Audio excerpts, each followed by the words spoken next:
Come on, start. Let's go. 401.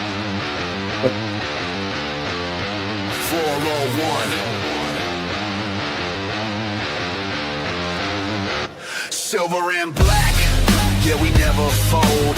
New winning roots with a Raider soul.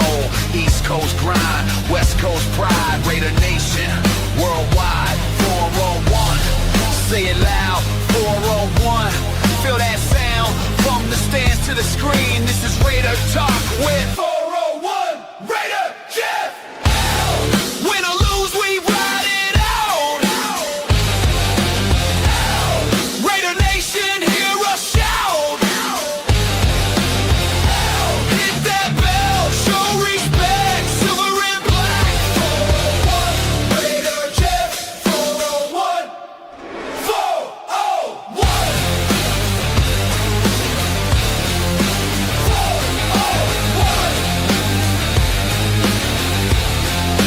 401.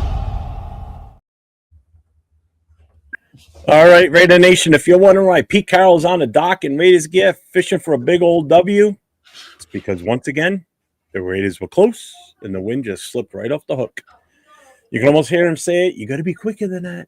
But here's the thing. For once, this wasn't the usual Raiders comedy special.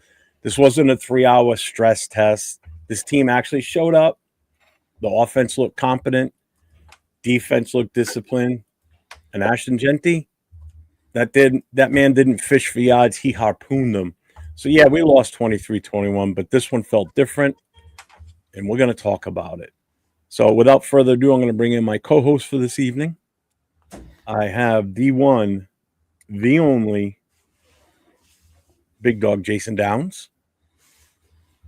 And on the other end, we have his co-host on Tuesday nights. Make sure you check them out. Show Me Your Shield tomorrow night, going on at 5 o'clock Pacific, 8 o'clock Eastern time. The one, the only, Donuts Duncan. What's up, gentlemen? How are we doing today?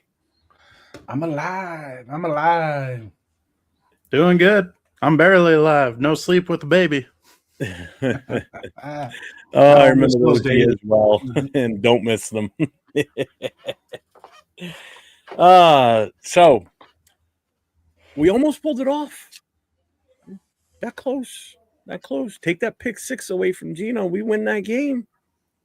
So in Gino fashion, he cost us the game. I'll blame him for that one. Take that away, and we got that game on the road in Houston. It's Gino's fault. Yeah. I mean, we know who showed up big yesterday, and we've been waiting for this game from him. You know, yeah, he showed promise earlier in the season. He had a good game, but yesterday, dude, he blew it out of the water yesterday. You know, were you expecting that game from him, Jason? Yeah, at the beginning of the season, I was. Well, I mean, seriously, going into yesterday's game with who we were playing against, I mean, did anybody see this coming? No. Our team showed up after last week. Good night. I was on earlier today with Leo and Raquel doing the Puro podcast this morning, and I said to Leo, I said, you at least got to see a good game. I said, I don't know what happened to the team from the time they walked off the field in Philly to when they showed up yesterday in Houston, but those were two totally different teams. I mean, the one in Philly was just dead from the moment they walked on the field. Yesterday, they were alive from the get-go. Yeah, we had that hiccup, you know, with the interception for the pick 6.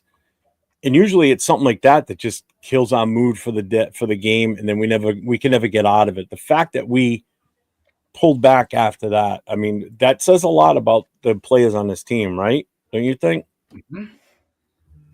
Oh, yeah. They showed up.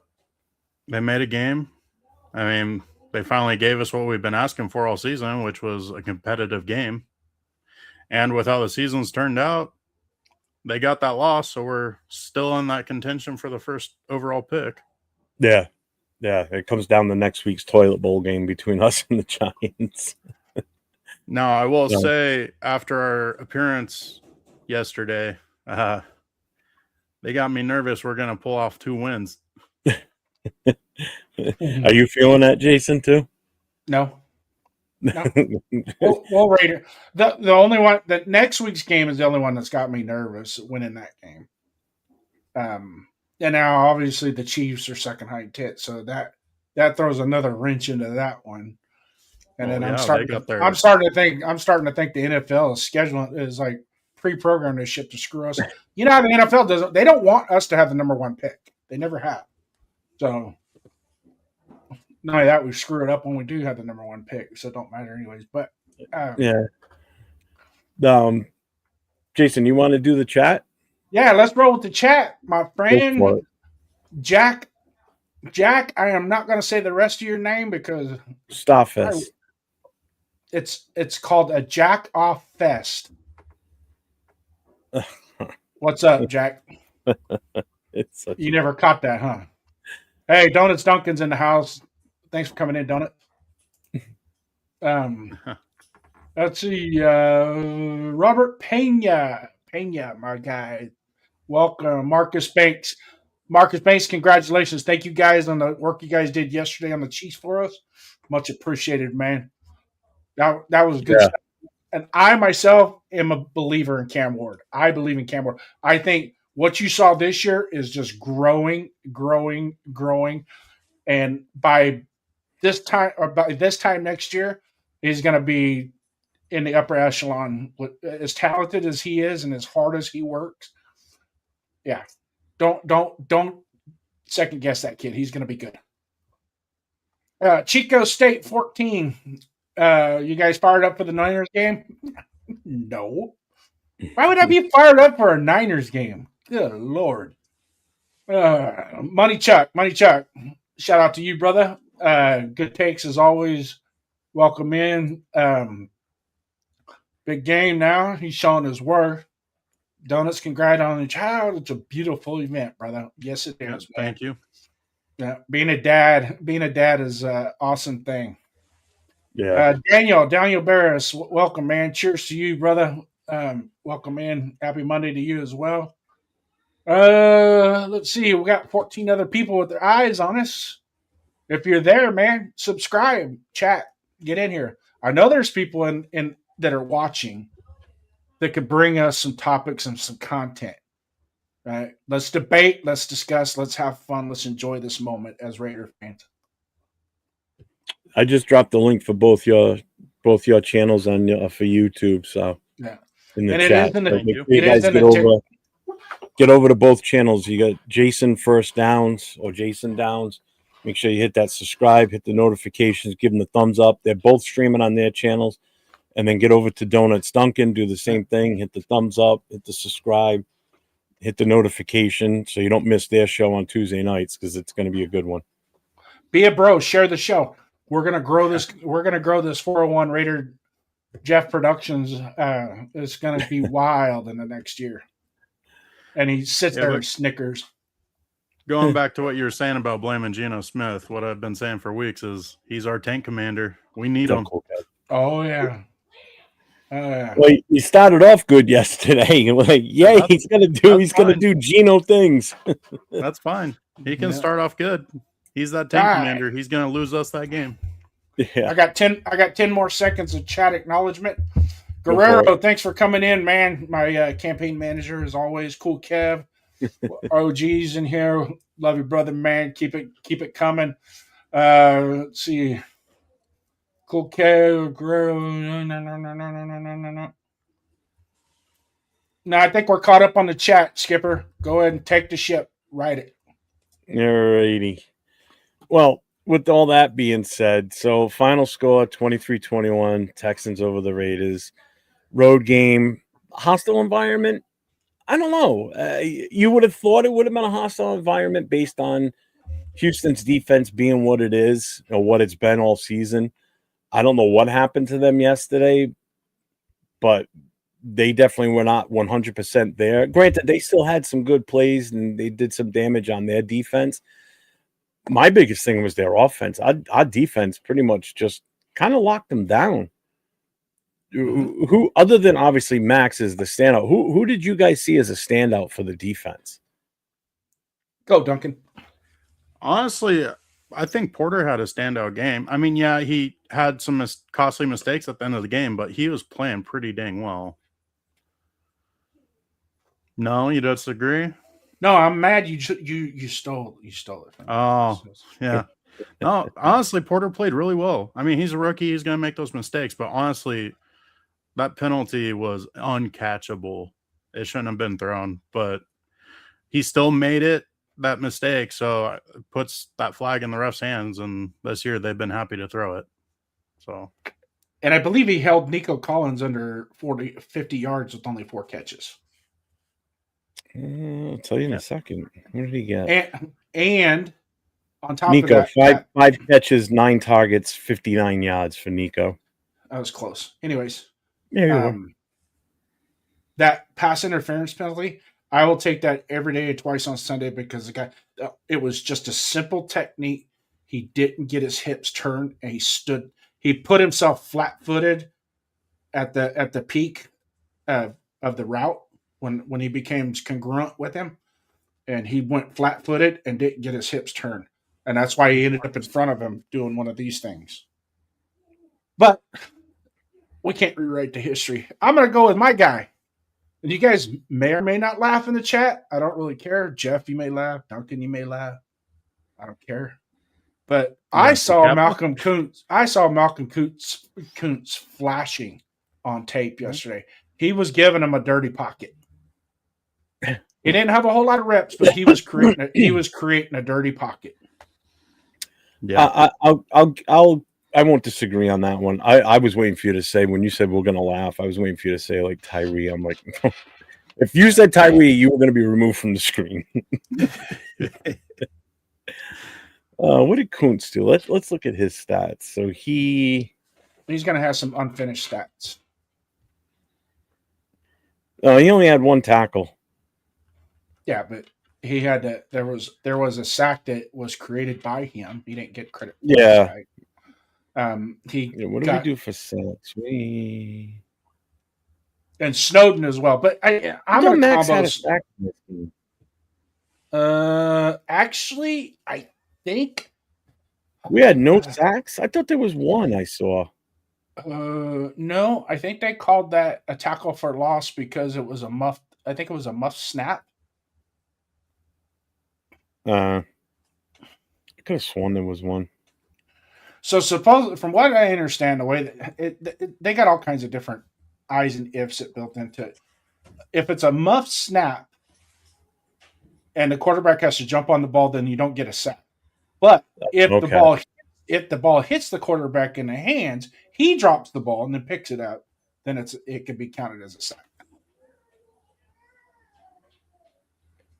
I say someone's hat looks like a yarmulke. What the hell's that? Someone's hat. This one here. What the hell's a yarmulke? A yarmulke? I don't know if that's. Does this look like a yarmulke? I know it ain't mine. He's gotta be yours. Just because it's gray. It just blends in. That means you look ashen, which means then my walls are gray in the back, and I have a black hat, but I don't know who gave that to me. I've never worn it. I went to just try it on just now, and it's like a kid size 6 hat. It ain't fitting my. Can't argue with that. Texas Tech's got a mean defense. Yeah, I was gonna say you're not gonna get much argument from Raider fans this year on that one. We're hoping we get a couple of those cats on their defense. Yeah. They're mean. So, I mean, again, this wasn't a moral victory, but it wasn't a disaster. That's the good thing. I mean, we looked competitive after the pick 6 until the end of the game. I mean, did you see anything that made you still wonder why we were doing certain things, like whether it be players out there that probably shouldn't have been out there, or even the play calling? I thought the play calling looked a lot better. Even on the defensive side. Yeah.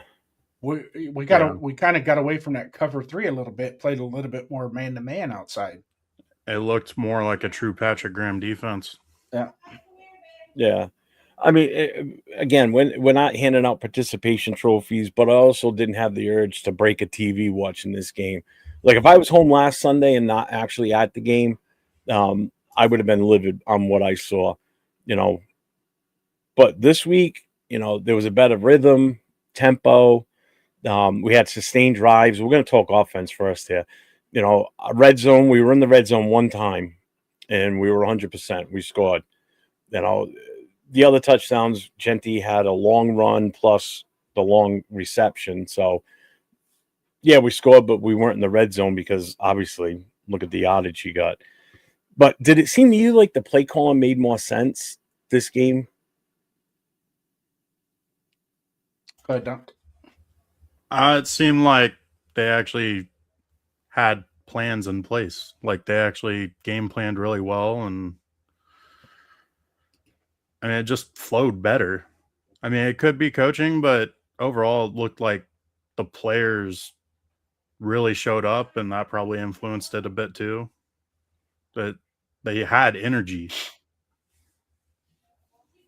Yeah, and that's something we definitely didn't. I mean, in person, I didn't see it last week. That's why this week, when they came out the way they came out and started, I was like, I'm sitting at the Buffalo Wild Wings with my chapter, and I'm like,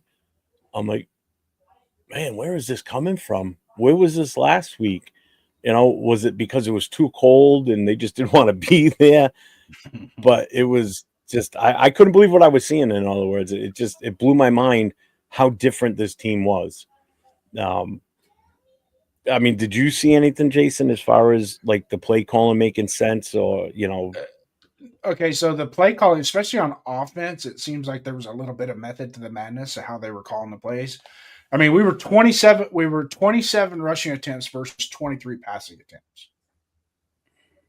That right there, that in of itself tells me the early success of the run game, they stuck with it, and it just kind of kept becoming a foster of the rest of what they were going to do down the field. To add to the energy and everything, I kind of have, and this is just a gut feeling that I have. You take it for what it's worth, but I have a gut feeling there's a lot of guys on that team that come from the state of Texas that maybe they had some family, friends close by or whatever that were at the game. No, I mean, seriously, think about it. No, I get it. You know what I mean? So they maybe like the last thing you want to do is if your grandma lives in Houston and you go to Houston and you took grandma to the game, last thing you want to do is look like a fool out on and not try, right? Because she's going to be the first one to call you out on it. It's kind of funny you mentioned Texas because I was going to say they got filled up on that Texas barbecue before the game. Well, I think they don't like Philly cheesesteaks. Yeah, it might have been the fact that they were, you know, in warm weather versus freezing their nuts off the week before. So I mean, that plays a part. There's all kinds of yeah, and maybe they heard Raider Nation finally, and the disappointment from us. Yeah, but why now? We've been saying this shit all season, so it's not like we haven't been saying this early on. They're just listening now. A little too late, guys.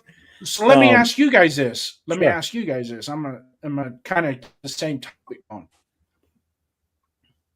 Had we had more of these games throughout the season, would you feel a little bit different going into the offseason? Oh, definitely. Because how many games this season have we had where we weren't even competitive? 2, 3. We had 5 competitive games. Well, I would say the Colts, we got demolished. Yep. Philly, we got demolished. The Chiefs, we got demolished. The Commanders, we got demolished.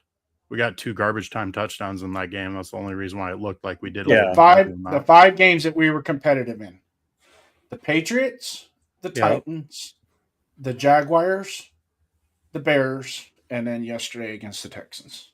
Other than that, we were not competitive in any of those games. I would also add in the first Charger game, the Monday night game. Those 3 Geno picks. Yeah. The first half. Those 3 Geno interceptions, like that game's way different.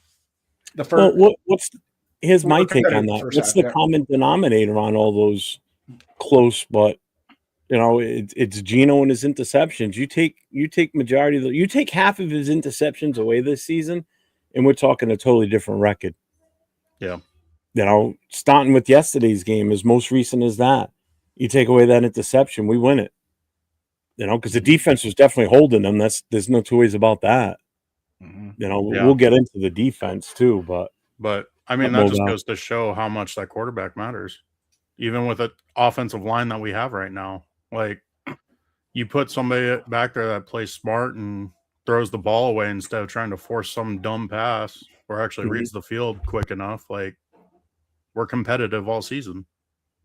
I get two questions for you here. I'm going to stop. Jason, you answer those first. Did you feel that this was the most balanced offense we've seen all season? And does it seem like we're finally getting an identity formed, but it's yet a little too late? Yes on the balance, no on the identity. Okay. I still think I still don't think they. Now they kind of gave us a taste test of what they were with the Jeanty and Bowers, but I also think had they used Jack Besh a little bit more, gave him about 4 or 5 more targets, open the outside up a little bit, get a little bit more on the outside with him. I think the identity you could kind of see in a roundabout way, but at this point, the 2025 identity is trash. Mm-hmm. And there is not. I mean, even if we came out and played like Super Bowl contenders the next 2 games, it is not going to change what we went through for the last 15 weeks. Period. The end. It's not going to change. So, I do want to see improvement.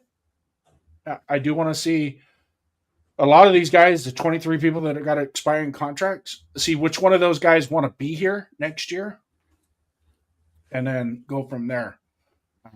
But other than that, no. I slightly disagree because I have a little bit of a different spin on it. On the second part, I answer yes, that it is a bit of an identity because that's what Pete Carroll's been preaching. He's wanted all season, and he's still trying to coach for it, obviously, because they finally hit it. Now they need to be able to perform that way in these last 2 games, but that was the image in his head that he wanted our offense to look like, is a balanced game where we can rely on that run game to open up those passing lanes. Mm-hmm. So having said that, Money Chuck here's got a question. I think Pete is trying to win, and I'm scared on getting a win. Spytech should walk him out the door, sit Bowers and Max as well.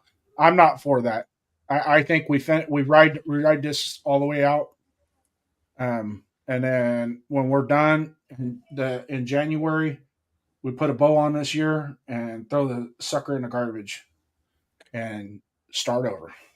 I mean, I get where Money's coming from on this because I don't want to see our blue chip guys get hurt going into next year. That's the last thing you want. We saw that last year with Max. What? No, go ahead. Keep talking. Oh, he's commenting on the jersey. I mean, I'm not opposed, but first of all, Max ain't going to sit. You're going to have a fight on your hands if you tell him he needs to sit down for the rest of the season. And Bowers, too. Unfortunately, he got hurt earlier this season, so he missed 5 games this year. That's a lot, because he's way behind on what he did last year, but he's making up for it. We're going to go over the stats too and everything. But he's definitely making up for it in these last, X amount of games where he's really been the kind of almost the focal point. I mean, I get it. I get sitting to protect them. Right now, the only one that I don't want to see come back that's definitely not been cleared yet is definitely Colton Miller. There's no sense in it. For what? You're going to bring him out for what? For 2 games?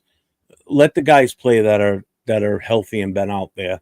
Get Grant out there. Don't bring Colton Miller out.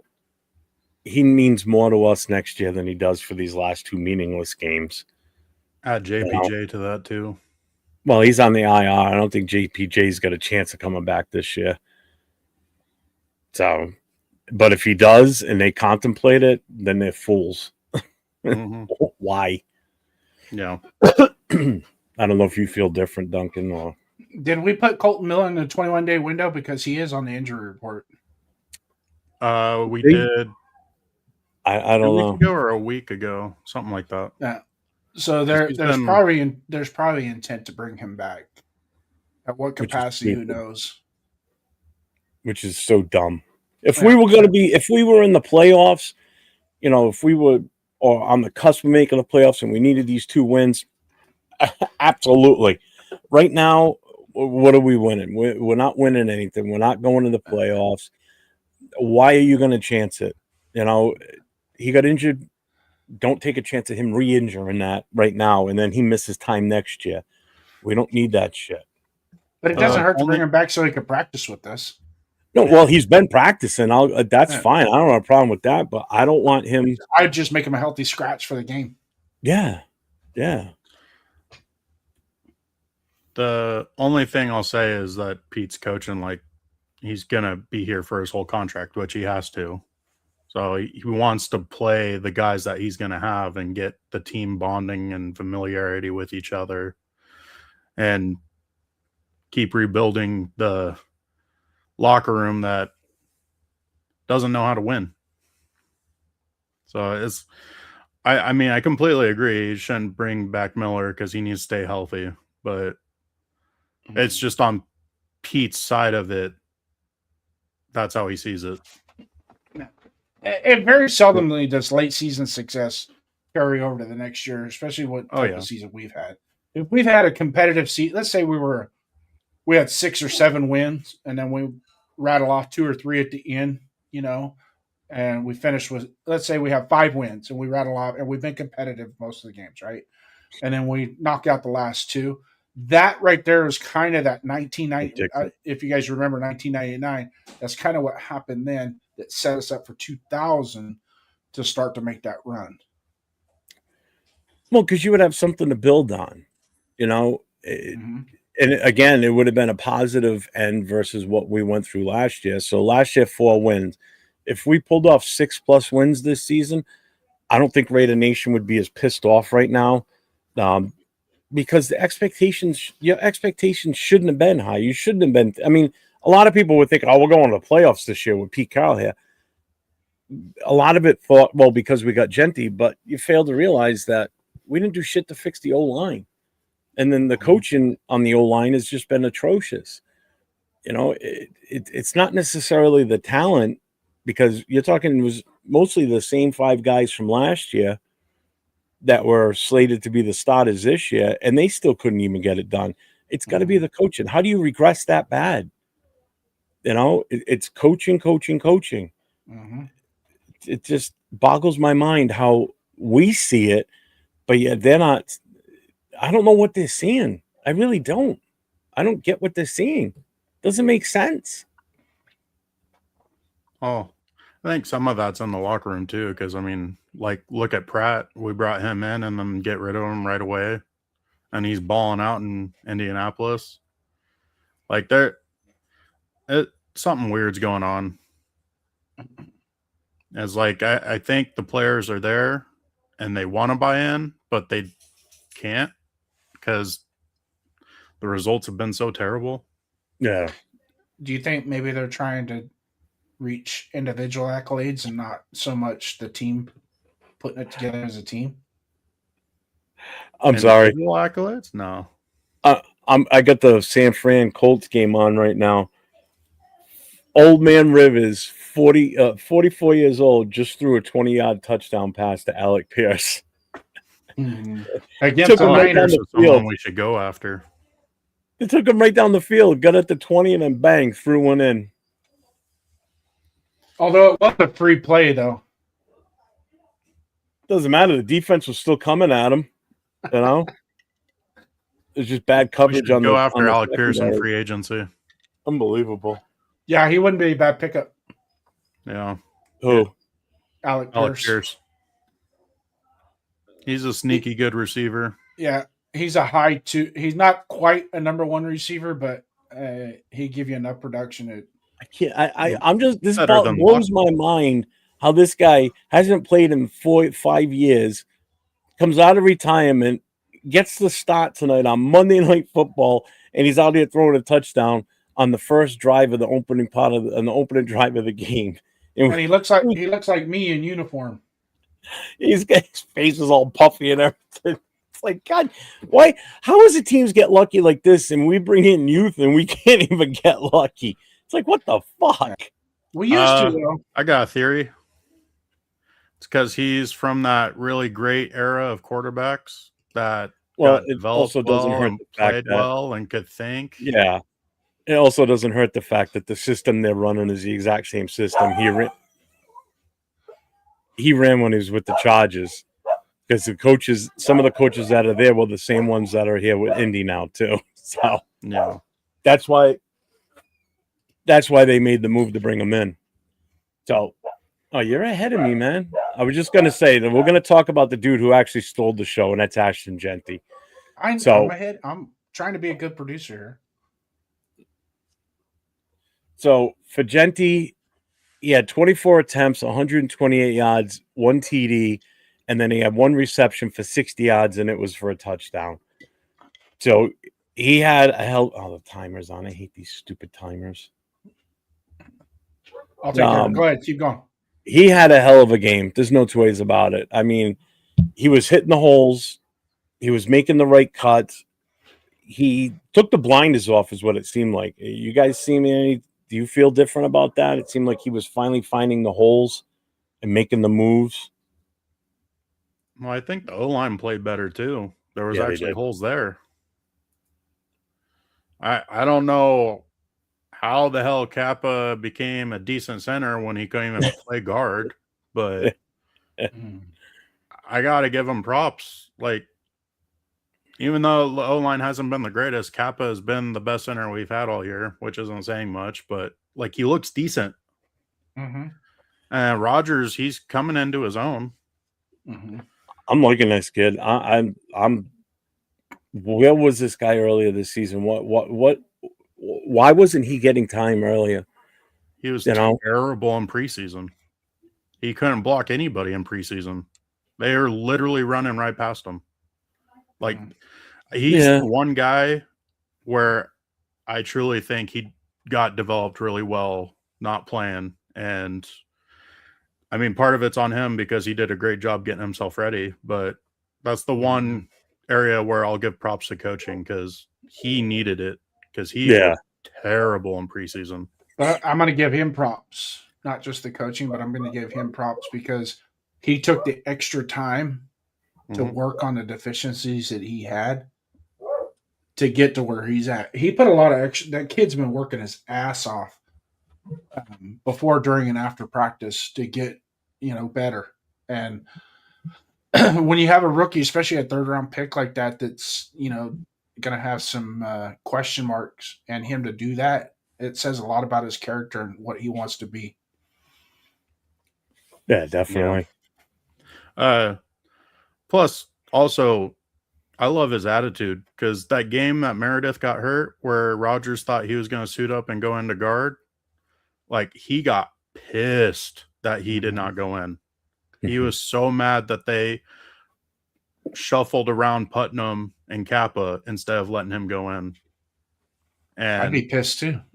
Yeah. Oh, that probably was the greatest thing to happen to him because that definitely lit a fire under his ass because he's been playing some really good football. Well, because they talked about it the whole week prior that, he's going to start. He's going to be on the starting line this week. And then, boom, he's a healthy scratch. It's like they got him as inactive. I'm like, what the?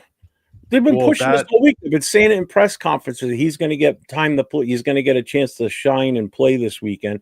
And then they scratch him. That week that happened, I think it was Wednesday, there was reports where he had an absolutely atrocious practice. And with how Pete coaches, that was the determining factor. Because Pete really reviews. Jason, the way you're sitting right now, you ever watch Tom the Mime on on Facebook? With that white light on your face, you look like a mime there for a second. It's totally white face. Is that supposed to be funny? But sticking with Jeanty, it seemed like he had the vision, he had patience. He finished runs. He wasn't dancing. It's like he saw the hole and he fired through it. And you're right, the offensive line definitely blocked better. I mean, I know I'm not a big fan of the PFF grades, But did anybody happen to notice what they gave Parham as a No. PFF grade for this game? PFF loves Parham. Oh God. What did he get? It's ridiculous. Did I put it as a banner? Oh, I didn't. I thought I did. He had a 90.1 PFF rating from Sunday. PFF loves Well, Parham. Where I in get the paid a lot of hell? money to go to the Jets with the owner that likes to go off of Madden ratings. yeah. A Might be looking at those 90.1. PFF What? ratings. I can't wait till 8:05 does his breakdown tomorrow night on the film because I'm dying to see that. Well, you're going to watch one of that 52-yard run. He got onto the second level and on that run and made a killer block that what allowed that to happen.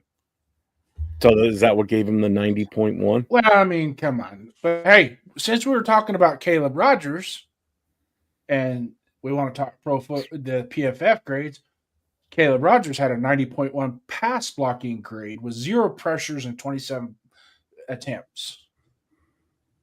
That's pretty freaking good, especially against the Houston Texans defense.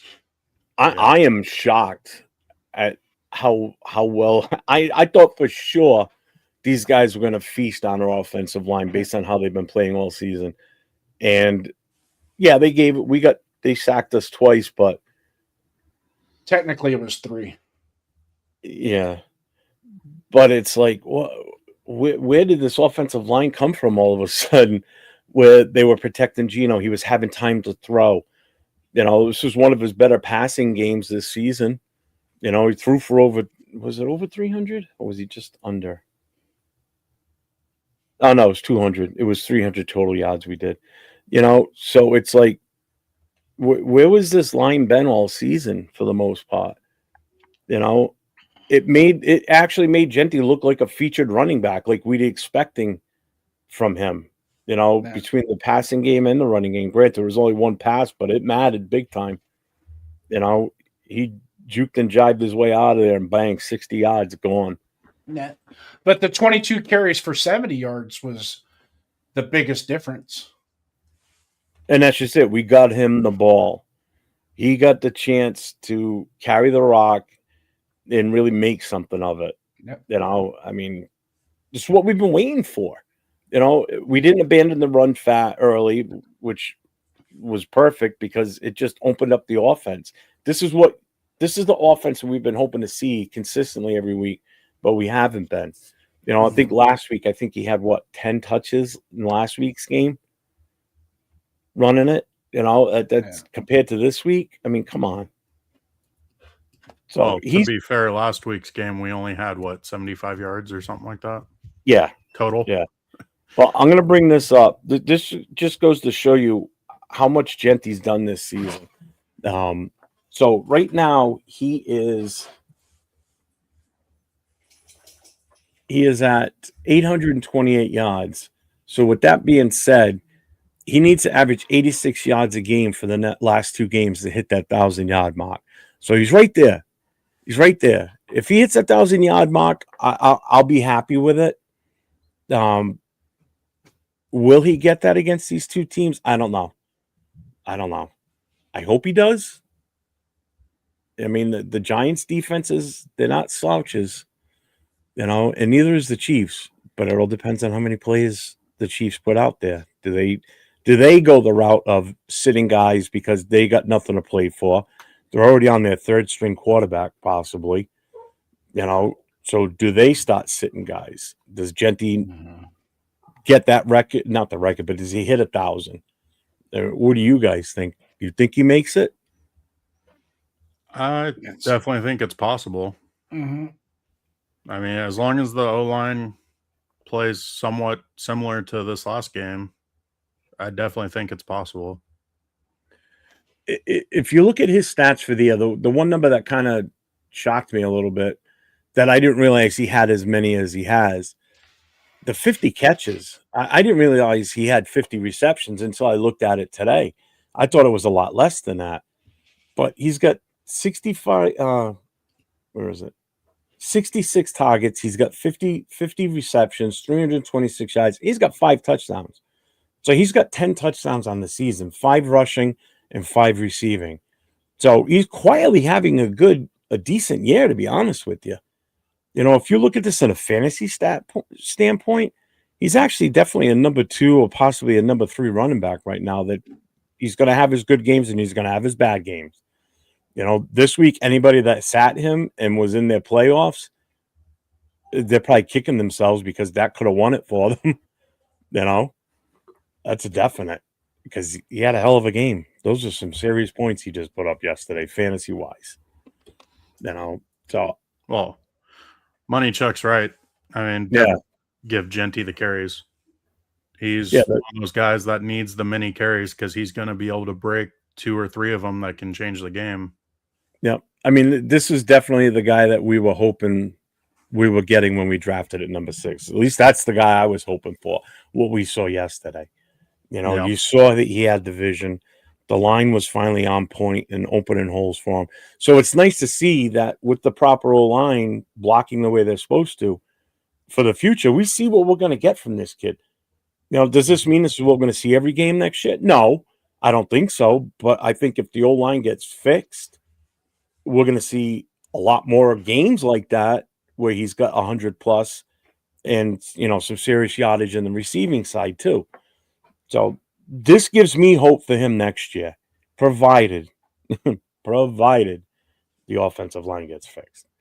Do you disagree or No, but there's going to be a learning curve when we do make the corrections on the offensive line too, and the fluidity of how that running game is going to be. It just, I mean, let's face it, most running backs, most of your top tier elite running backs, it takes them a while to start to get their rhythm. It's usually by about carry 7, 8, you start to see some semblance of, okay, they're going to have a lot of success running the ball today. yeah? You know what I mean? Well, So it sometimes it takes a little while. Very seldomly do you see an elite running back, and it happens, but very seldomly do they come out and knock out 60 yards in the first quarter. Usually you're going to want to get 20 to 30 yards and get those effective runs that are turning first downs or making it second and short, you know, to where now your playbook goes like this on second and short, you know. So it's incumbent to get him into that rhythm Mm-hmm. and just keep the momentum going. And I don't like, and a lot of NFL coaches do that today, is they'll have a successful run. Their run game will be just churning yards, but yet they want to throw the ball more and get away from it, you know? So go ahead there, Duncan.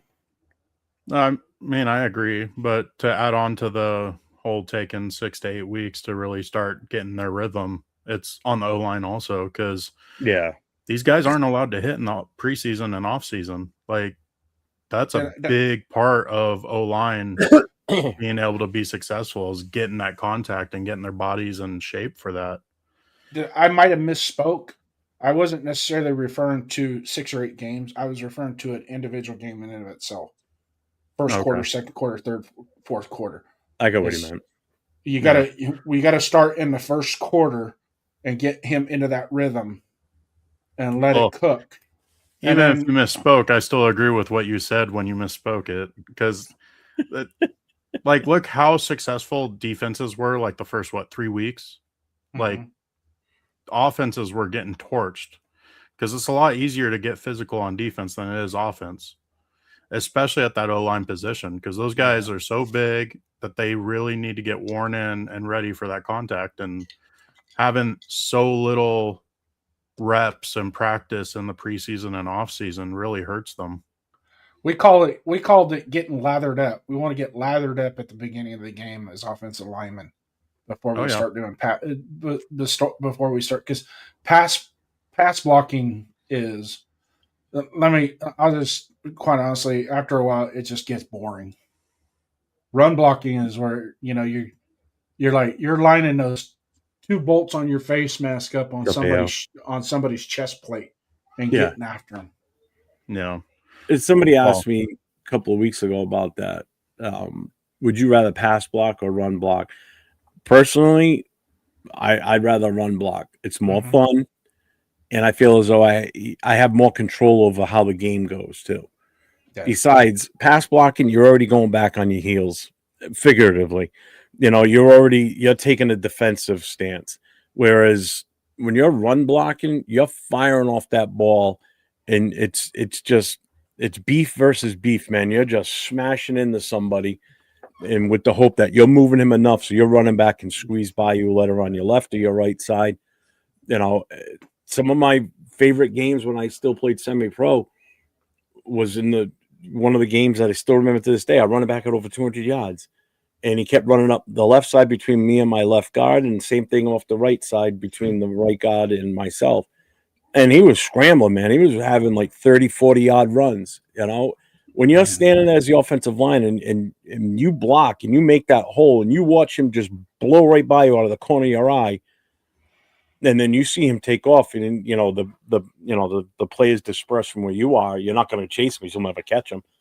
And you just watch him run the rest of the way. It's like, God damn, that was beautiful. And then you're off the field and you're relaxing already. So it's like, those are great. You're not out there busting your ass the whole game. Just a quick blast and poof, he's gone. Those were fun. Pass blocking, because our problem with pass blocking was our receivers at the time couldn't catch shit. So it's like out there for nothing.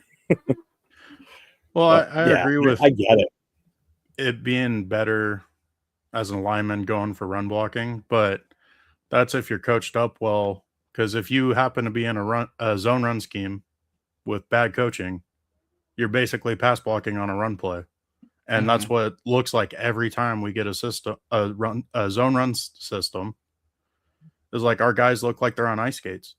Yeah. Zone run, you have to know your assignments and each and every play. And your assignments change. They will change mid-play. Your assignments will. Yeah. If you don't know, I got to come off of this block to get to that block. What I like about power block, the power run scheme is just like you said. It's mano-a-mano. I want to take your freaking manhood from you today. Well, it also gets rid of the thinking. You just go. And us linemen are pretty dumb. Well, it's not that, but if you're thinking mid-play, you slow down. I don't know about you, but our coaches used to call us all you meathead and blah blah. Oh God, blah. Yeah. Now you call a kid that, they're like, "Ma, he called me a name. Shut up. Get back out there." At linebacker, you. Is that Cheeto? No. I wonder who it is. Quick question. When you look at the data for the past 7 years, not just this year, is it time for NFL to go back to natural grass for more give and cushion for helmets? Your thoughts on that? Yeah, I think so.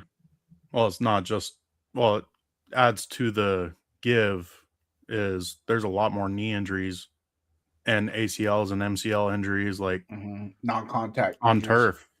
Yeah. But they're cutting the way they cut this grass now versus the way it used to be. I know when I was working at Manteca High School, their football field, their natural grass field was cut tighter than an artificial surface. It was that, and it was fast. The surface, it was almost like they were playing on putting green. It was about how I always thick hated grass playing on Manteca's field. Because that grass always seemed way longer than everybody else's, and just you got to see like it dragged on your cleats. You got to see it now. Oh my God, it's such a nice field. That stadium's nicer than Oakdale's now. Yeah, I played one game on turf, and it was the old style turf where it was just a grass rug on a fucking cement base, and that shit was horrible, absolutely horrible. Yeah. Everything else I played on natural grass. Well, one stadium we played at, because it was an inner city school, it was basically dead grass. It was just dirt. The whole field was basically dirt. And when I played in high school, we played at Oakdale High School. It was dry. It was like playing. It was like playing in a pig pen. No, it was dry. It was during the summer. It was one of those, the old 3 yards and a cloud of dust type shit. Yeah. That's what it was. Yeah. It was like the wind would kick up and it'd be just like a dust storm coming through there. And you're like, oh. Yeah. So Money Check's got a good one here. I can only imagine next year how good Bowers is going to be with play action pass. It will expose the middle of the field and bring up the linebackers and even strong safety. I'm going to add to that, Money Chuck. We're also going to need a more proficient wide receiver at the X position.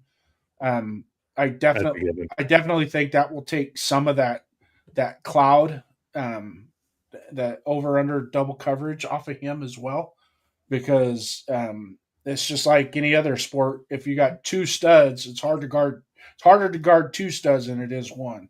And I'm not saying we need an elite Justin Jefferson or Lamar Chase or somebody like that, but at least something where a Jacoby Myers that really goes out there and does it week in and week out.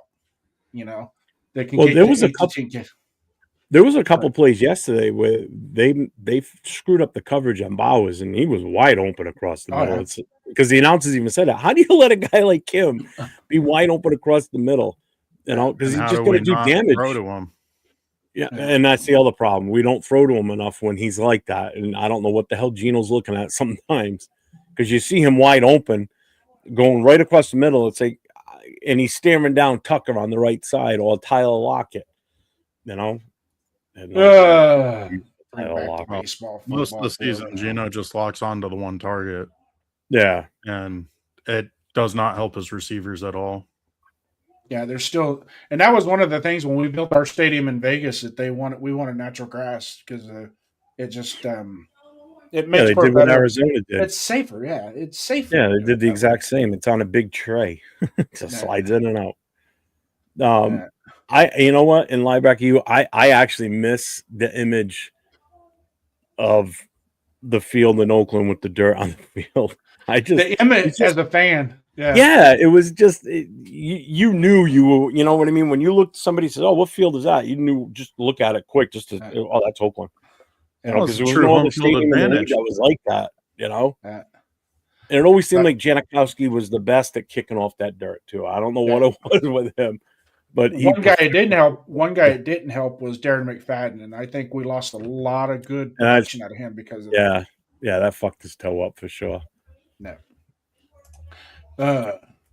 No, but Thornton can be. Or Cliff Branch 2.0. He could. I don't think Ruggs is. Well, how? Sorry. No, I just don't think Ruggs is the answer. I'm sorry. Well, I don't think he get taken back getting out of prison. No, he's not. No, not yet. He got in trouble. There is no way there's no way that Mark Davis can bring him back to that team and look that lady's parents in the face and have any respect. In and of itself, he'll probably go to Kansas City, but I don't think he's going to get out for another year and a half, 2 years, because he just got sent back to maximum security because of his behavior.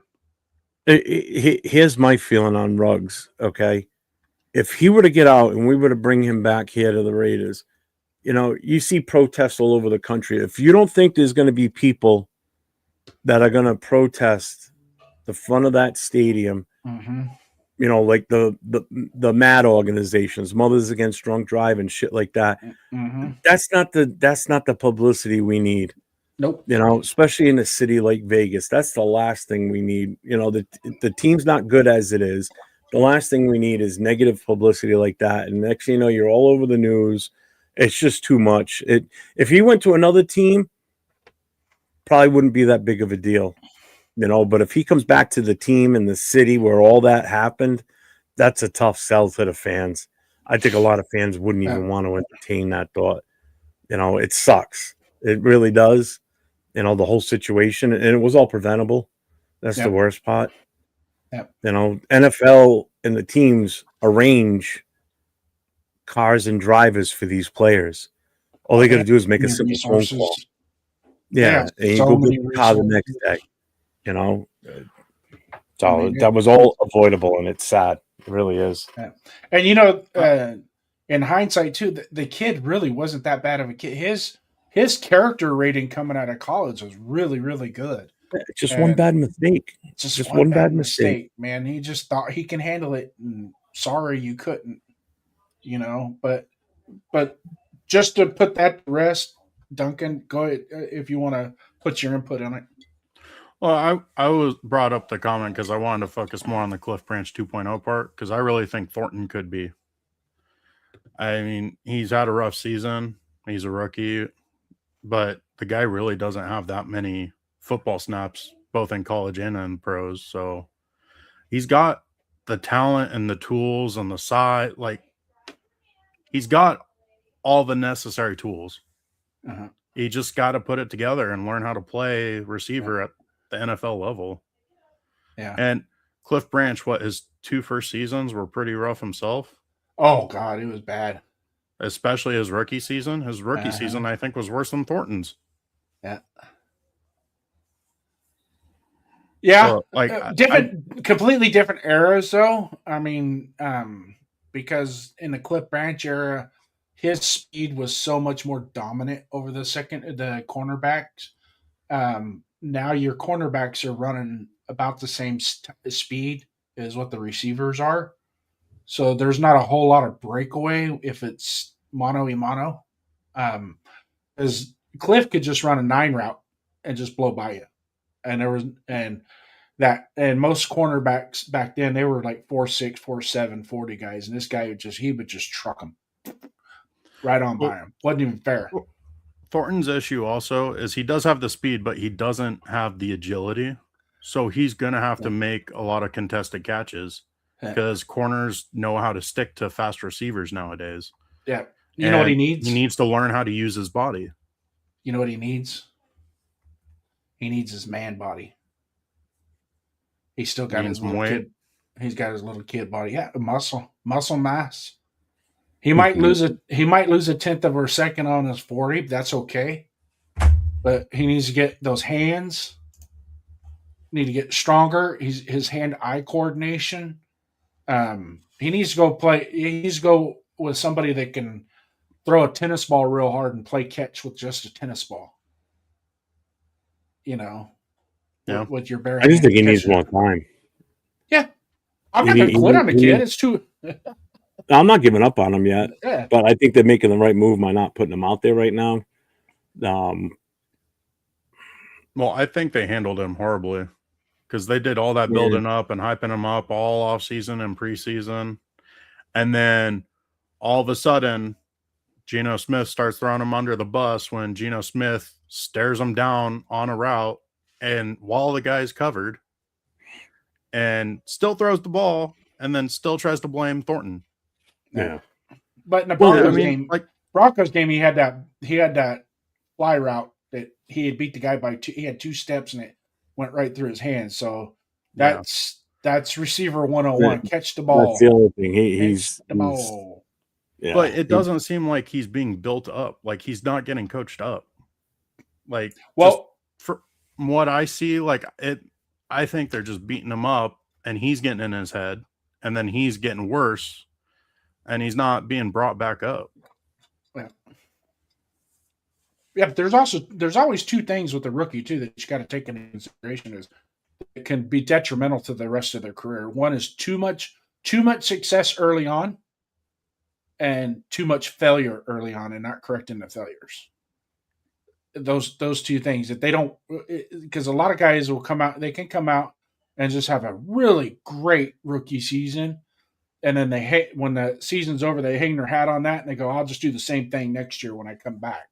And it's like, stop. You got to put what Dante Thornton is going to realize, and a lot of these rookies are going to realize come February, you don't have to go to class. You're not going to be prepping for combine. You're not going to be prepping for all these interviews and Senior Bowl and stuff. You are prepping now for the next NFL season. And yes, the position coaches play the biggest role in their development. We're seeing it on the offensive line. Perfect example of bad position coaches. The other thing with Thornton too is that motherfucker, he's got to get some beef on him because he ain't out muscling anybody for a jump ball. He'll out jump people, I'm sure, but he ain't going to be able to hold the ball away from somebody, or if a DB catches it, he's not going to be able to rip it away. DK Metcalf, yeah, he will, because the guy's a monster. Yeah. Stronger wide receivers, yes. Thornton, dude, that guy's built like a goddamn stick figure. There's no meat on his bones. Have you ever seen what his legs look like? His shins down to his ankle. I mean, they're like that. They're like that thick. Yeah. It's like, dude, it's just bone with a little bit of flesh on it. There's probably one vein running down. If I could give him any hints, he should probably get a hold of DeAndre Hopkins and go tutor with DeAndre Hopkins in the offseason. God, he's got nothing, man. That's a guy that hang around with the offensive linemen for a while. Eat what they eat. And work out when they work out. Yeah. Good God, we'll show you how to eat, bitch. Yeah, he needs to bulk up for sure. Yeah. I'm excited, hopefully, that he can turn into something, but he also hasn't shown a lot of separation either. He doesn't show that he can separate from a DB, Pierce just caught another touchdown. And by the way, McCaffrey's got a touchdown there, Duncan. Dang it. That's okay. As long as he stops. Bench him. What's up, Bobo Raider? Welcome in. What's up, Bobo? Linebacker is come on now. Devontae Smith plays with those chicken legs. What? Yeah, but it's not Devonta so much Smith the legs is quick. It's the upper body strength. Yeah. And like you said, with the small, he's got to work on his hands, man, being able to catch the ball. Stand in front of a jug machine and just keep catching balls until your hands bleed. Yeah. And at Tennessee, they only gave him 3 routes to run. So there was no comebacks, there was no curls, there was no slants, there was no drag routes. There was he had more routes in Oregon, but yeah, he also went to Tennessee and he barely saw the field. He had which was weird because when he did see the field, he was clearly their best receiver. Yeah. It's just something about Tennessee as a football team. Like, they're just weird. Like, somehow they get all these great athletes and just don't know how to teach them football. So then it doesn't translate to the NFL. Yeah. I was like, they got another really good looking receiver that's going to be in this draft next year. And he looks better than Thornton. He's a little bit more meat on his bones, just as fast, and he actually looks quicker too. I wouldn't trust the guy because he's from that team. Well, let's I want to roll into the team stats here real quick. So I got another image to pull up. Shut the chat off for a minute. So if somebody told me or showed me the stat sheet but didn't show me the score, and I look at these team stats, I'd be like, oh, we won this game. We had to have, based on just look at what Jeanty did alone. It's like we had to either won it or be so close. I mean, you look at the combined team stats here, right? So we had 315 total yards to their 270. Passing yards, we were at 170 versus 187. These are like the total yardage. This is, minus the negatives and everything. But first downs, we had 12, they had 16. We had 7 punts. We still had 7 punts in this game, which is still a lot. They had 5. Penalties, again, another killer for us. 9 penalties for 85 yards. That's a lot. That's a lot of yards, and that's a lot of penalties. They were disciplined. They only had 4 penalties, and it was only for 25 yards. We only had 1 turnover the entire game, and that was Gino's pick 6. But time of possession, 28 minutes, 31 minutes. So we're pretty tight, That's the stat, right, in and of itself, that leads me to believe that there was some semblance of coaching and effort that went into this game. Yep. Yeah, unlike that game a few weeks ago where we only had 17 minutes and 52 seconds. Told you that I'll never forget that number. It's ingrained in my brain that we had it for such a short time frame. That's insane. You're like you're almost like Rain Man with stats sometimes. And then even total tackles, 28, 27. That's one thing I did notice. We were out there hitting on defense. We're going to get into defense now real quick. But we were out there hitting. We were making an impact out there on defense. you know. So it was, again, you look at these stats and you're like, we probably got this one, right? I mean, technically we had that 100% efficiency in the red zone. We only got there once, but they were 0, I think it was. I think theirs was all, where is it? Oh no, they were 50%. They were 1 out of 2. So our defense had a decent game yesterday. You know, and the defense kind of shined for the most part. You know, we'll give credit where credit's due. They did the job. You know, we limited those explosive plays that were always known for giving up. You know, the tackling was better. The pressure on the quarterback, which was evident in, you know, how their passing game went. You know, even when it didn't show on the stat sheet, we still showed that we were getting back there. Max had that one tackle for a loss. It's like as soon as the running back had the ball, Max was already on him. Now, he just timed that rush perfect and just blew right in there. I thought for sure they were going to catch him for jumping off sides, but they didn't. And then when they showed the replay, I'm like, no, he just timed that right. You know, the defense definitely kept us in this game. There's no two ways about it. I mean, what's your overall feeling on what you saw with the defense compared to what you've seen so far this year?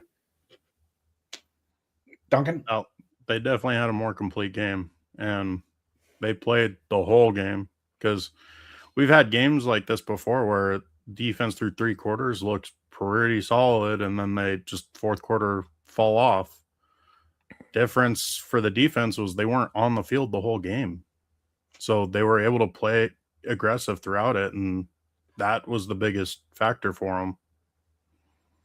And then, like Jason brought up earlier, like Kuntz actually affecting the game a bit, even though it doesn't show up on the stats, he was noticeable.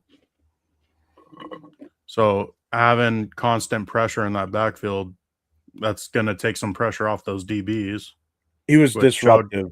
Let's put it that way. He was definitely disruptive. Yeah. And you're right. It didn't show in the stat sheet. He only showed 1 tackle. Yeah. But sometimes the stats don't show the whole story. And they had plenty of targets against Porter, and he held up pretty well other than the penalties, but still argue at least one of them shouldn't have been. But refs are. I know why that ref threw that flag, and because if you watch it, it obviously looks like it's an uncatchable ball, right? Yeah. Right. Okay. Well, from where the ref was, he can't tell if it's an uncatchable ball while the violation's occurring right in front of him. So he's seeing that, and he by the time he's already made the decision to throw the flag, and then you go, all right, that ball was 10 yards farther. The penalty's already occurred. So it's almost a coulda, shoulda, woulda. In real time, that's a penalty. But after you see, you go. Yeah, but refs are allowed to come together on a penalty, and that specific penalty, I believe that's more than one ref's call. So he could have saw the penalty, and then another ref's supposed to come in and say, no, that ball was nowhere near catchable. Yeah, but to determine whether or not it was catchable, that play in and of it, that's different. I mean, I don't think he would have been able to catch the ball, catch up to it, and catch it. But if you take the egregiousness of the foul in conjunction with the ball where the ball landed, could he have caught it? I don't know. I don't think so. And then, especially because, like, I was listening to the Raiders broadcast on the radio during the game too. Kirk Morrison was flipping over that one. Oh yeah. You could hear it in his voice. He was jumping up and down saying, there's no way in heck that should be a penalty. Like, and then he was actually screaming, no, before the flag was thrown. Yeah. Well, he's like, okay, he threw that flag, but they should come together and have a conference. Like, okay, they came together. They're going to take the flag back. And he's like, sometimes. No. And it's just like getting higher pitched. Yeah. But I mean, even Pete Carroll mentioned it in his press conference about that penalty. He's like, they happen. Like, yeah. Like, it's not that big of a deal, especially because we're trying to get that first overall pick. I mean, ultimately, it did help us get closer to that, but Had still that think game knocked us out of the playoffs, so it would be a different story today, wouldn't it? Oh God, yeah. it would be. That press conference would be lethal. And I myself would be in the same category as because let's face it, do you have to call that penalty? Because just like you said, the refs come together and they discuss it. One ref's going to say, I have this is what I have, and the other ref, including the back judge, but the back judge is the one that threw the flag, so he's the one that's going to be able to determine whether or not it's catchable or not. You know what I'm saying?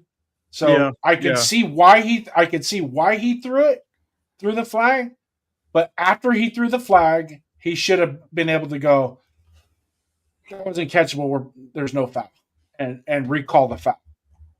He can do that. I mean, they do that all the time. I mean, so I don't know how much time we want to spend on penalty talk, but why aren't we going to testing, at least in the preseason, some automated calls, ref calls from upstairs,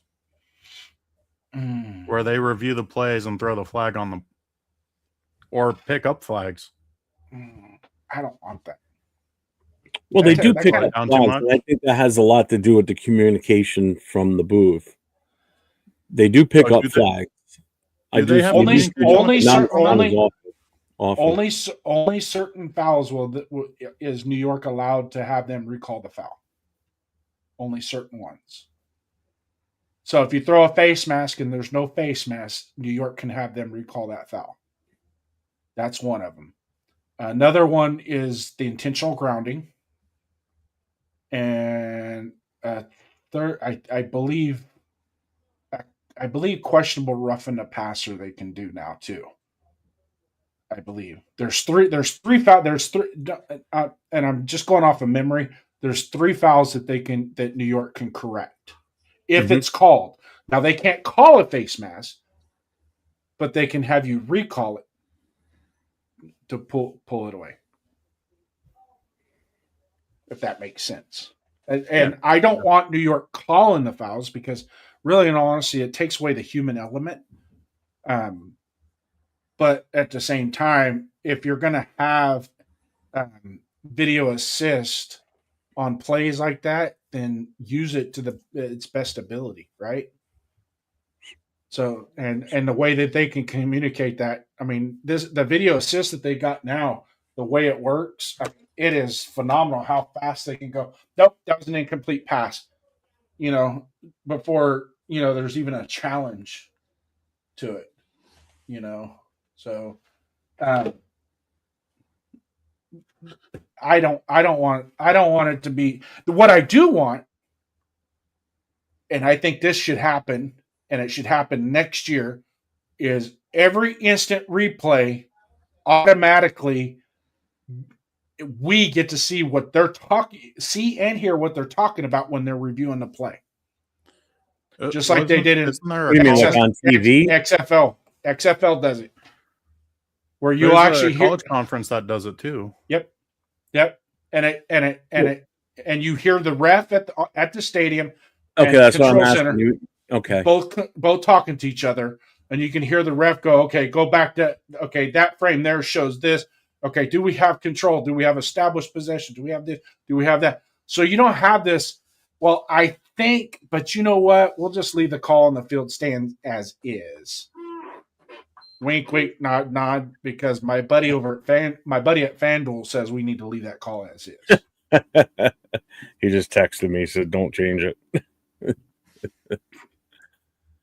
But that's the only thing. That's the only thing that you want transparency in the game, Roger Goodell. You want transparency in the game. That's transparency right there.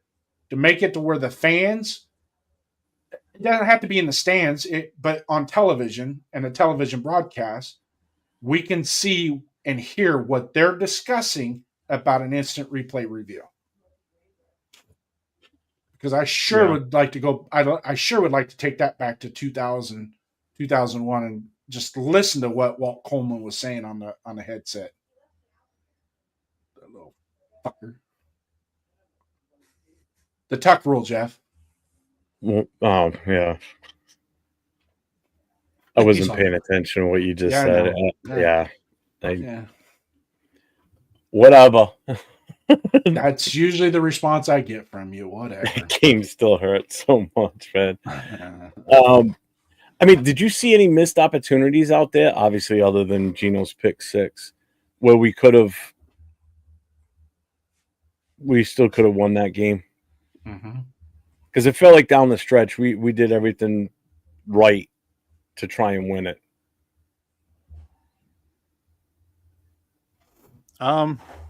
With the talent of our team and how the coaching's been, not really. Because I think that was the best our team could play.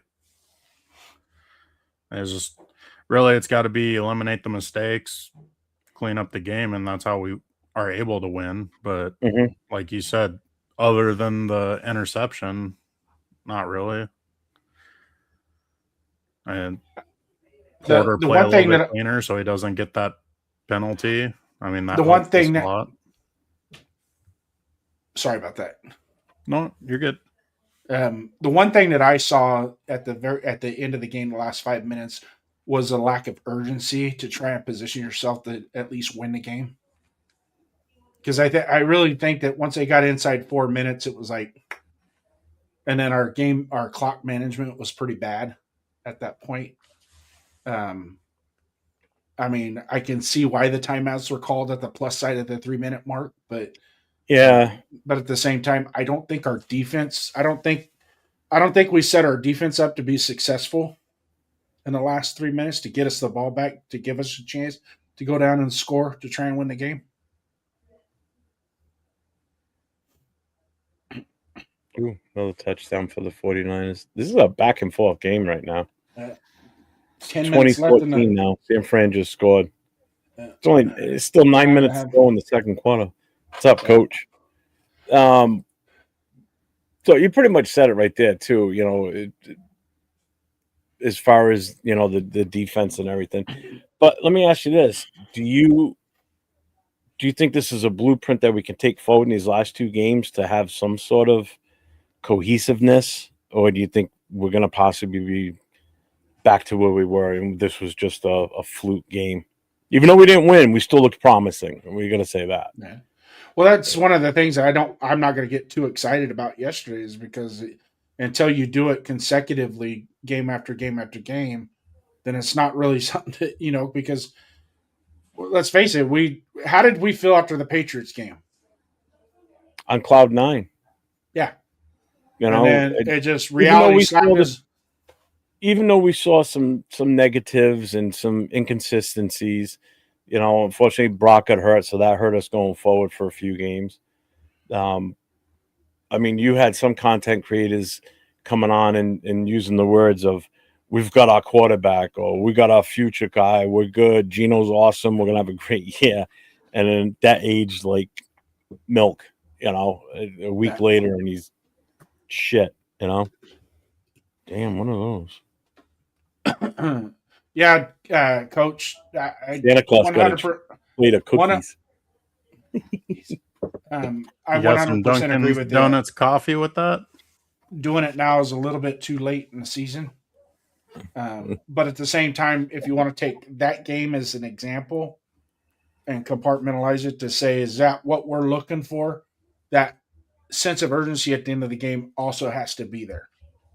You know what I mean? Even if the execution is shit, at least a sense of urgency to get off the field, get your offense the ball, and at least see what the offense can do.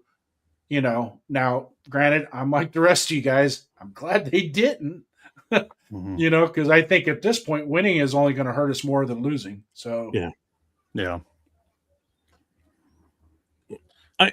I guess the one positive out of this is even what Jeanty did in the game. It wasn't during garbage time, because the game was still on the line.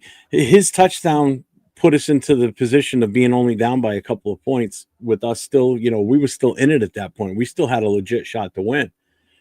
This wasn't like we were already down by 21 points and Their defense is playing soft, and he had a great game from start to finish, basically. So that's one bright spot you definitely got to take away from this. This wasn't garbage time touchdowns like it was in the Washington game and some of the other games we played in. This was him showing his God-given talent as a running back and what we were hoping for from him, and which is what gives me confidence going into next year. If we fix a few things, this could be an offense that could turn it around next year. Mhm. Again, it comes down to the coaching. Is Pete still here? Is Pete gone? I got a question. Who knows? Go ahead. It's kind of going off of linebacker U saying this was bad because it showed what we could have been all year. And we all agree coaching's been absolutely atrocious all season, especially for the offensive line. Why is it now with all of what we got 3 starters from the beginning of the year out not playing? And we're starting a rookie. We're starting the worst guard from last year at center. Like, all of a sudden they're playing better. And like, even in the games we got smoked, like the Eagles game, like you could see some stuff where they actually improved on. I'm almost wondering, is Brennan Carroll taking a step back and like Joe Philbin stepped up? Is like maybe our play callers having a little bit more to say with the offensive line? Like, which you should, because our O-line is looking better and actually looking competent this last game. Like, Rodgers being coached up all year because he was absolutely atrocious in preseason. Like, I'm just thinking maybe there is some coaching changes behind the scenes that we don't hear about, because if Brendan Carroll was truly coaching up that offensive line, like, he needs to be fired for the first half of the season. Oh, God, yeah, without a doubt. Because the whole JPJ fiasco, Glaze has taken a big step back. Miller was still playing well mostly, but like Parham looked horrible. Meredith didn't look like he belonged on the football field. And now 3 of those guys are hurt and they're playing better. Like, I don't know. Maybe I'm connecting dots that aren't there, but it just seems weird. I mean, it's a really good observation. I mean, but I think also so at too. the same time, I'm wondering if maybe this week, I think Jeff kind of hinted on it a little bit, but I'm wondering if this week versus last week, this week, Pete Carroll basically gave all of his coaches pure autonomy on how to run their divisions and put it together. That would be nice if that's what the situation is, because finally letting the coaches coach the way that they should, if that's the case. And I've never heard of him being a micromanager. You know what I mean? I never paid too much attention when he was in Seattle as far as how he ran his staff, or I honestly don't know, so I couldn't even really talk on if he has done it in the past or not. I don't know. You'd have to ask a Seahawks fan. They definitely would be able to tell you that, if that's the situation or not. No, but it seems like here he is. Yeah, but most Seahawks fans can only count to 12, so I have a hard time talking to them. Oh, you're getting them confused with Chiefs fans. That's because that's as high as they can count to 12, because that's all there is for fans is 12. So they can't go higher than that. Yeah, I can't wait to see the Chiefs roll out next year.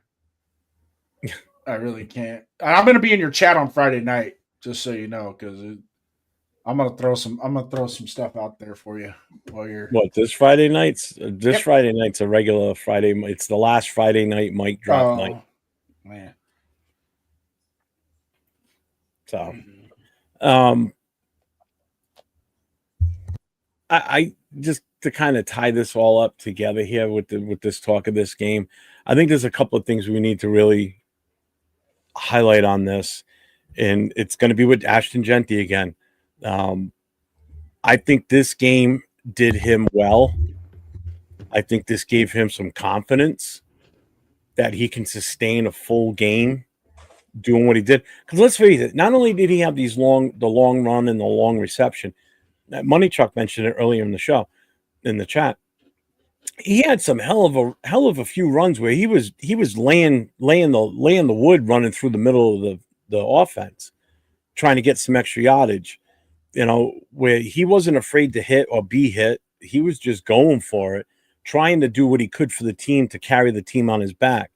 You know, there was one play where they just got his foot at the last second. He would have broke that for a good 20-yard run. He was already at like the 7-yard run on that one. You know, if he just had one more step, he would have missed that one, and he probably would have gone for like 15. So I think this gave him a real boost of confidence. You know, we've seen him score touchdowns before in these are all meaningless games, but in garbage time. And what's he do? He doesn't celebrate. He goes to the bench, sits down, and a couple of weeks ago, the camera stared at him, and he just had that blank stare on his face, like, whatever.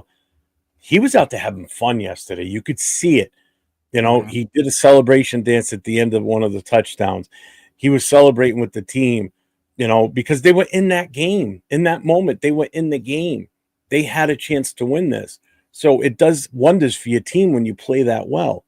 You know, Max looked like a totally different person out there mentally and physically, just being out there and the way he was performing and the way he just carried himself on the sideline.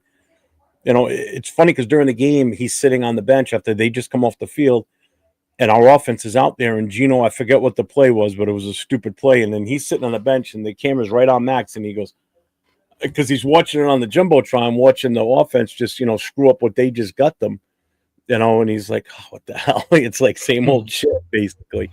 But this week, he was sitting around other players. They were talking. They were smiling. This team is different from what it was last week. So something clicked. I don't know what the hell it was, but something's changed from last week to this week. And it was nice to see that on the sidelines, to be honest with you. It really was. I don't know if you guys have a take on any of that, what your feeling is. Vinny Bonsignor on his Monday radio show kind of brought up something similar to what you were saying.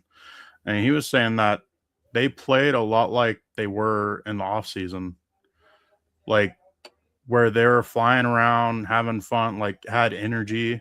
And then like the touchdown pass to Jeanty, he's like, they were running that all the time in the offseason at minicamp. And it's like, I don't know what brought about it, but it seems like they really tried to bring back what they were doing in the offseason and what was being reported back then. Well, I mean, the offseason when they were in training camp, it seemed like it was all a bunch of fun, you know, and that's kind of what it seemed like they were doing out there yesterday. They were having fun playing a kid's game. That's what it comes down to. They were out there playing a game, and they looked like they were having fun. And, Coach, I agree with you. He goes, that's very scary. I hope they don't click next week.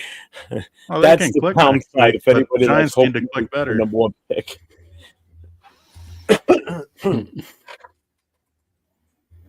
You know, anybody, I don't know if everybody knows this or not, but Ashton Jeanty is on YouTube. He was on live earlier. I don't know if he still is or not. But I went and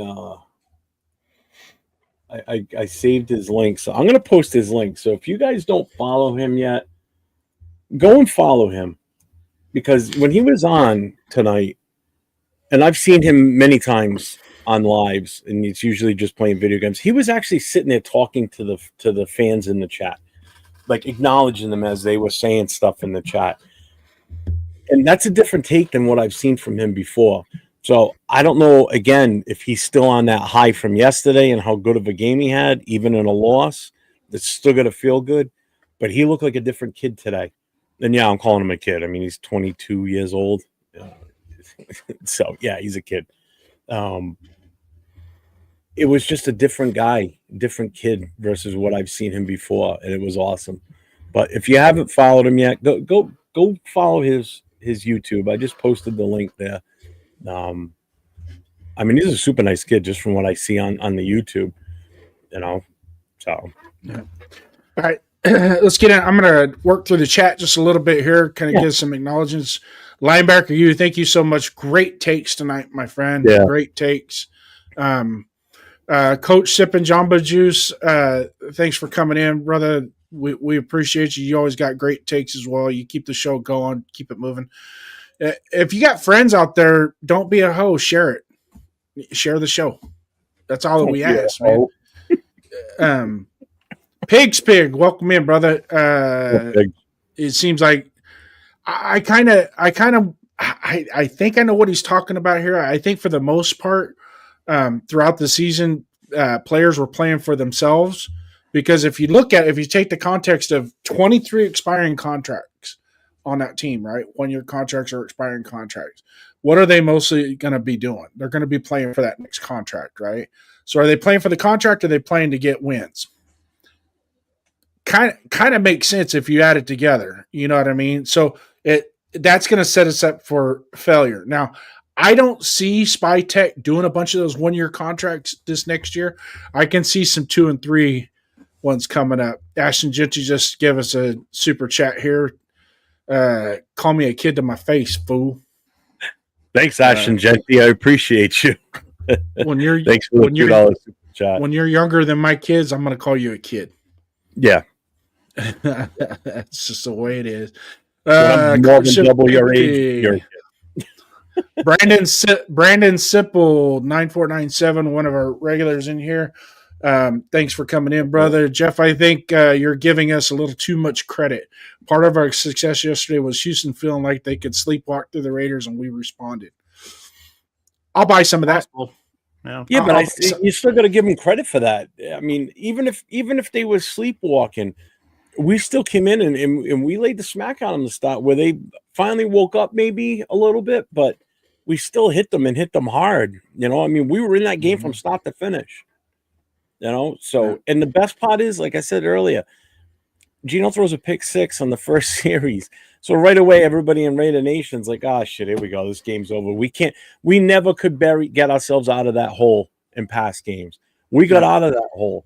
We kept it tight all the way through. They score, we score. We score, they score. So back and forth all the way through, right down to the final few minutes, you know?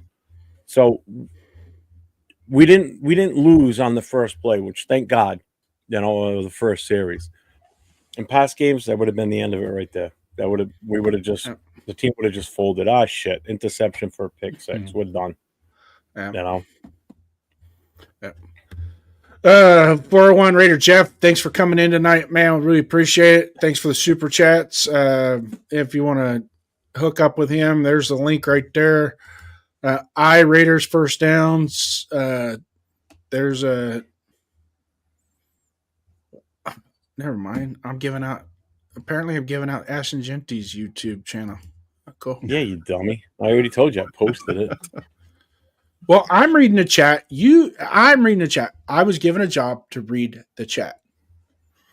Hobo Raider. Yes, I agree with you. I think this game was just, it kind of gave us a little bit of what we felt in the Patriots game.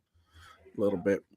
When linebacker when players play for themselves, then coaches have lost the locker room. Yes, exactly. There's no cohesion at that point. It's everybody for themselves. Let's see, Jeanty looking like Pinball Clemens out there. That's a good one. Tonight's game, they should just take the pads off and use flags. Absolutely no defense. Yeah. Oh no, dude, they're just marching up and down the field tonight. Yeah. Well, you know, Rivers, man, he's got it in him. And 401 Raider Jeff gifted 10 memberships out to folks. So get those memberships up. So just in case sometime down the road we decide to do members only content, you will be one of them to join us for that exclusive content show. Anything else, Skipper, we want to talk about? Not about the game, but if you guys want to give your final thoughts, go for it and hype your show for tomorrow. Okay. Let's see here. Final thoughts. Really hope the Giants show up and we don't win. I'm fine with a competitive game, but I really want that first overall pick. Whether it's take a quarterback, trade back, whatever. Having that number 1 pick gives us more options. Yeah. Yeah, I hope Jackson Dart comes in and throws for 350 yards and 5 touchdowns. Because that will do 2 things. One, should have probably drafted him last year, even at number 6. Jeff, remember, I'm not taking Jackson Dart at number 6. Who said that? They're always playing. I don't want them. Yeah. What's that? Concussion. I wanted him, but not at number 6. I never said I wanted him at 6. If you're at 6, you got to, and that's the only place you could draft him in the first round. No, you trade back into later into the first round and grab him then, and you gain an extra second round pick. What does it take to trade back? Another team that's willing to do it, to move up to get what they want. Yeah, but are we going to give up a 6th pick just swapping first round picks and maybe a 5th round? Why are we talking about last year? It's done and over with. We got Jeanty, and that's it. You want to talk about what we're going to do with the pick this year? That's another show. You're crying over spilt milk now. I ain't crying over nothing. It's last season's news. Get over it. So Jackson Dart comes in, I'm not tears us up, wins the game, 31-20. Russell Wilson this weekend. You want Russell Wilson? I want whoever's going to give us the best chance to be. Oh, that'd be cool for Russell Wilson to come out and just rub it in Pete Carroll's face, huh? Oh, wouldn't that be hilarious? Revenge game. Hey, asshole! I'm the guy you got rid of. Remember, you sent me to Denver for all. for that. I'll quote Tom Brady. That was for me. I gifted out 20 memberships tonight as a Christmas present to my. This is Russell Wilson at midfield. You gave me up for that stupid MFer? Yeah, they pulled a Tom Brady against us. As he points at Geno Smith. Yeah. And then he goes, I got you a ring. He ain't got you nothing but, never mind, hemorrhoids. But, shout out to Bueno coming in. We could always depend on him and be here sometime throughout the night. I didn't see Rosetown in here. I thought Rosetown would show up tonight. Yeah. Bueno, you gift the membership, but it's only gifted for 1 month. And then if you want to continue it, then you got to pay for it. That's how it works. I just get you in as a member. And if you like what you get for the perks, you get it. You're in. But if you pay for it, it's just like, it's 99 cents is what I gave out. I gave the 99-cent membership. So it's 99 cents a month. It's less than a cup of coffee. 99 cents. So that's my final thought on the game, and so be it. I want the number 1 pick. Oh, linebacker, you? Jeff, I saw you in Philly, I think. I was on the sideline. Yeah, I was there. I was sitting in... Hon, what section were we in? 114? We were in 115. We were one section over from the tunnel the Raiders came out, and we were about 16 rows? Huh? Row 21. So, yeah, I was there. And I'd be easy to spot right there because I was the only Raider fan in that section along with my wife. 2 of us were the only 2 Raider fans there. We were surrounded by Eagles fans, and they weren't bad. Yeah, they weren't bad. They were pretty good. The Eagles fans were decent. That's good. Yeah. Tomorrow, you guys got anything else? No, go for it. Duncan, if you want to tell everybody what we're going to be doing tomorrow, Jason and I have a weekly Tuesday night show. It's called Show Me Your Shield. It's pretty much Jason and I talking about the Raiders history, bringing in the chat from the fans, just trying to stay inclusive and have fun with it and try to entertain because our football team don't do much of that. They don't. But yeah, no, we're just trying to have some fun, talking with the fans about the Raiders and past experiences, and have some questions on, see if you guys can answer them, and then you guys can shoot some questions to us. Let's see if you guys can stump us with some Raiders history. Looking guy changes the background. Some cool MFers right there, bro. Let me tell you.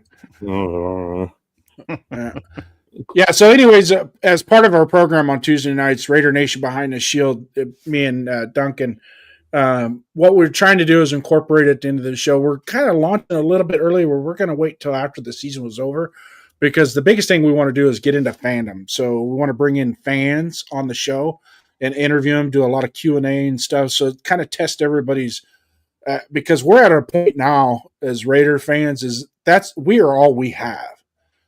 You know, it's us, the fans. And it almost seems like we've been turned away from the greatness. Yesterday, we have 3 mottos that we always live by: pride and poise, commitment to excellence, and just win, baby. Yesterday was pride and poise. I give the team credit. That was pride and poise. They showed a little pride, had a little poise, and they relatively played well to make us feel proud of what they did as fans. We're still missing the commitment to excellence, and until we get that, there's not going to be a just win, baby.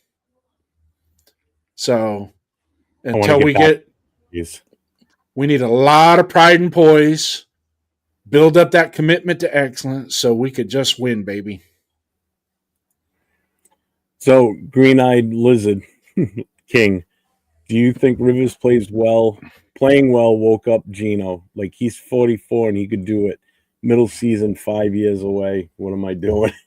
Hey, he's playing pretty damn good for a 44-year-old quarterback that's been out of the league for almost 5 years. So, hey, all the power to him, man. The guy's a grandfather out here playing the NFL, starting on a Monday night game. Go freaking figure. Hey, gives us old guys hope. Right, Jason?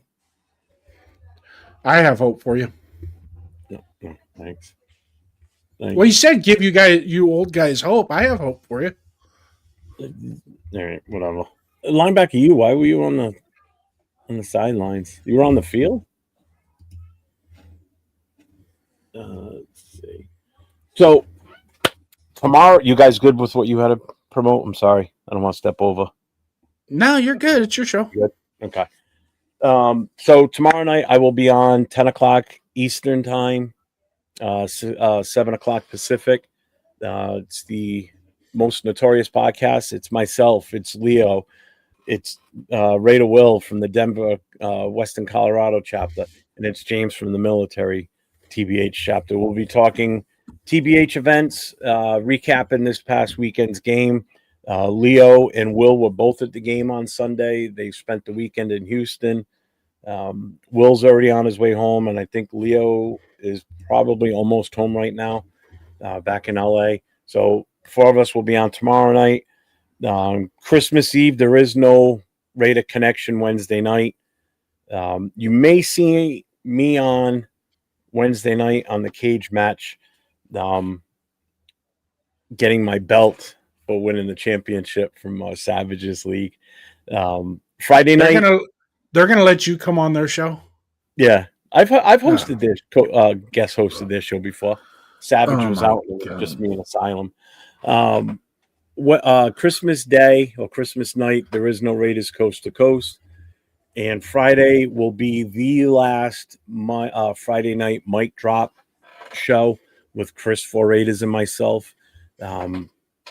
So pull up on Friday nights if you want to get on camera or just put your voice on here and not be on camera. That's fine. We usually drop the link about 30 minutes into the show, and we let anybody and everybody that wants to pull up. You don't have to necessarily be a Raiders fan, but that's the gist of that Friday night show. And on January 2nd, is going to be the actual true debut of my new show on Friday nights. It's going to be called No Huddle. It's no timeouts, no excuses. It's going to be a more inclusive NFL style show. It's not going to be strictly a Raiders show. So if you're a fan of another team other than the Raiders, you're more than welcome. We'll talk about your team. If you want to get on camera, I will get you the link. You can come on. You want to talk about your team. If they're in the playoffs, if they missed the playoffs, whatever you want to talk about your team, the floor is yours to discuss it. The chat will be involved. So it's a whole new venue or venture that I'm going on Friday nights. So got a kick-ass intro too. So you'll have to wait and see it on that Friday night. Jason's already seen it, and so is Duncan. They got the exclusive earlier tonight. So it's all right. That's pretty awesome. Thank you. Thank you, Duncan. Thank you, Jason. There. I got one. Took me the whole show to get one. Good Lord. Oh, Paul, don't give me that crap. I've sent you the link I don't know how many times, and then you always got an excuse why you can't pull up at the last minute. So that's because Raider Paul holds his phone upside down. He can't push the buttons right. Yeah, and he makes all kinds of noises when he's on too. He spits. Yeah. I'm like, I don't want to hear that crap. Shield Pit Friday night. What? Shield Pit Friday night? I don't know what that means. What? No, ours, me and Duncan's is Raider Nation Show Me Your Shield Tuesday night. Yeah.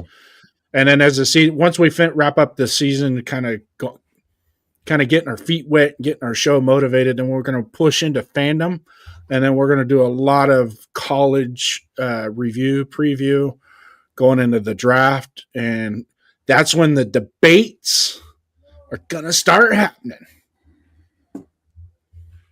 Because there's going to be some agreeing and there's going to be some disagreeing.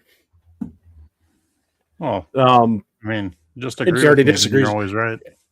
Huh? What was it? If I disagree with you, I'm right? No, I said just always agree with me, then you can be right. Oh, wow. He's only right 110% of the time, right? I like this guy. He throws it right back at you. I love it. BYOS. Bring your own shield. Yeah. And you know what? Keep an eye out Monday next week, because I think what we just did here tonight would be a good thing to do for the next 2 Monday nights anyway. A little Monday Night Madness doesn't hurt. Yeah, kind of like it. It's a little different. Except for next week will be the last one, because the following week there's no football on Monday night that night. Yeah, but that's not why we're on. It's the follow-up for the game before. So next Monday night we'll be reviewing the Raiders-Giants game, and then the week after that on Monday night we'll review the. But isn't that the night? Isn't that the college football playoff championship? The 10th, January 10th. We can talk about it more later. Yeah. Right. Look at your smile, Duncan, when you say that. We can talk about it more later. Yes, we can. That. Well, Skipper, I'm done for the night. Duncan, how about you? Yeah. Time to go eat some dinner and not sleep again. Well, everybody, thank you for being here and tuning in tonight. Ashton Jeanty, thank you for the super chat. I appreciate that. And everybody that I gave memberships to tonight, enjoy them. And as I always say, stay safe. Go Raiders. Thank you, guys. Salute. 401. 401.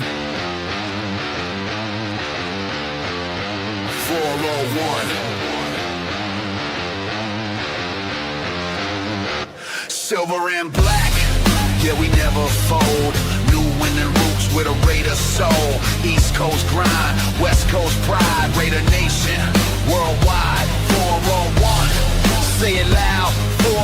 401, feel that sound from the stands to the screen. This is Raider Talk with